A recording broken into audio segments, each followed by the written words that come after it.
The ideas, customs and social behavior of a particular people or society are what we term culture. It is a way of life of common people who live in a common environment. The eating habits of people, which is a crucial element of culture, has evolved with the times. Arguably, people were healthy. They rarely had diseases and never needed extra exercise because their daily work routine kept their bodies running. Children, on the other hand, on most occasions followed their mothers to their markets and also joined them to cook for the family. When children are back from school, they engage in house chores and go back to study afterwards. There was always time to play to balance the routine. Thus, games such as imbibe, sansankroma, entreated, and others were a constant feature of the play routine for kids in the olden days. But it is all different nowadays because most families have adopted Western lifestyles to the deterrent of well-tested ones that existed in the past. The consequences is that there is less communication because of the use of innovative gadgets. Some educationists have argued that the present way of living of most families has a negative effect on the cognitive abilities of the growing children. At the McCarthy Hill School, the pupils displayed cultures from the ancient days and that of the present. From the Declaration of Independence by a student who played Osajefo Dr. Kwame Nkrumah to students who danced and played games of the ancients. Some parents who were taking down memory lane spoke to Citi News. The event has gone on well.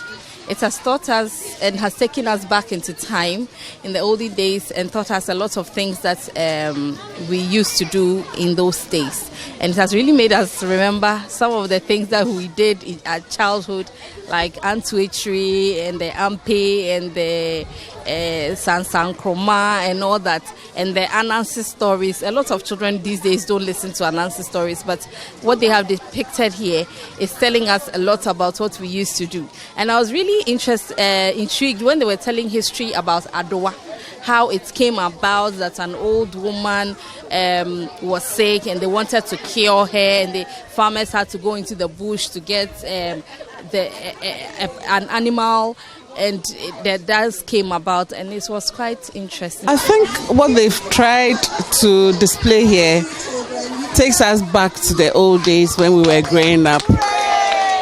We used to go to the market with our parents, and then we supported them in the kitchen.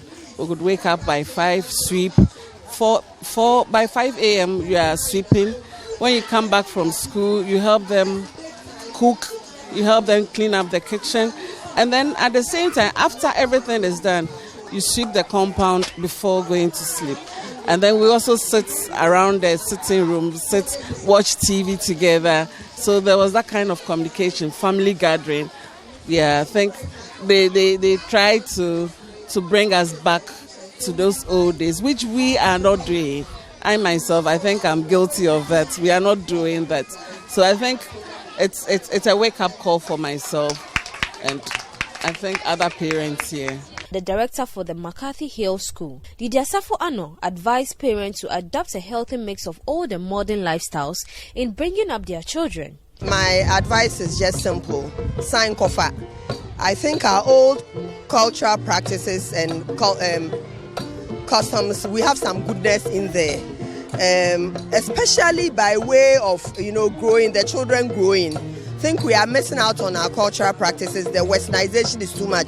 So let's go back and not frown on some of our local games and, the things that they could do, folklore and all that. One, it brings the family together, and a lot of the social vices that we are seeing today would not happen if parents would sit down and even enjoy a game of Owari with their family. Madam Lydia Anno applauded Citi FM and Citi TV for the Heritage Month initiative, which she described as very educative. I've been following the Heritage Month Citi has been broadcasting, and for me it has been very educative. I think, and I said this to Mr. Atamensa, that next year I'll definitely join the caravan. Once, most of us live in Accra, we don't know anywhere outside our country, we don't even know the history of our people. So I think next time people should tune in to Citi and listen, because I have been very educated. I've learned a lot just by tuning in and listening to the radio, both on TV and all the things that you have shared about Ghana.